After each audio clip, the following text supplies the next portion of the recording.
ಒಂದು ಹಳ್ಳಿಯಲ್ಲಿ ರಾಮು ಎಂಬ ಬಡವನು ವಾಸಿಸುತ್ತಿದ್ದ. ಅವನು ತುಂಬಾ ಸತ್ಯವಂತ ಮತ್ತು ಸಹಾಯಕನಾಗಿದ್ದ. ಅದೇ ಹಳ್ಳಿಯಲ್ಲಿ ಶೇಖರ್ ಎಂಬ ಶ್ರೀಮಂತನು ವಾಸಿಸುತ್ತಿದ್ದ. ಅವನ ಬಳಿ ತುಂಬಾ ಹಣ ಇದ್ದರೂ ಅವನು ಅಹಂಕಾರಿಯಾಗಿದ್ದ. ಒಂದು ದಿನ ರಾಮುಗೆ ಕೆಲಸವಿರಲಿಲ್ಲ. ಅವನು ಹಸಿದಿದ್ದರೂ ದೇವರ ಮೇಲೆ ನಂಬಿಕೆ ಇಟ್ಟುಕೊಂಡಿದ್ದ. ಶೇಖರ್ ದೊಡ್ಡ ಮನೆಯಲ್ಲಿ ರುಚಿಯಾದ ಊಟ ಮಾಡುತ್ತಿದ್ದ. ರಾಮು ಶೇಖರ್ ಮನೆಗೆ ಹೋಗಿ ಸ್ವಲ್ಪ ಕೆಲಸ ಕೊಡಿ ಎಂದು ಕೇಳಿದ. ಶೇಖರ್ ಅವನನ್ನು ನೋಡಿ ನಕ್ಕು, ಬಡವನಿಗೆ ಇಲ್ಲಿಗೇನು ಕೆಲಸ ಎಂದು ಹೇಳಿದರು. ದುಃಖದಿಂದ ರಾಮು ಮನೆಗೆ ಹಿಂತಿರುಗಿದ. ದಾರಿಯಲ್ಲಿ ಅವನು ಗಾಯಗೊಂಡ ಹಕ್ಕಿಯನ್ನು ನೋಡಿ ಸಹಾಯ ಮಾಡಿದ.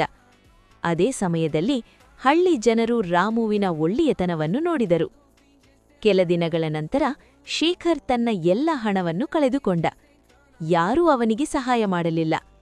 ರಾಮು ಮಾತ್ರ ಅವನಿಗೆ ಆಹಾರ ಕೊಟ್ಟು ಸಹಾಯ ಮಾಡಿದ. ಶೇಖರ್ ತನ್ನ ತಪ್ಪನ್ನು ಅರಿತುಕೊಂಡ. ಅವನು ರಾಮುವಿಗೆ ಕ್ಷಮೆ ಕೇಳಿದ. ಒಳ್ಳೆಯ ಹೃದಯವೇ ನಿಜವಾದ ಸಂಪತ್ತು.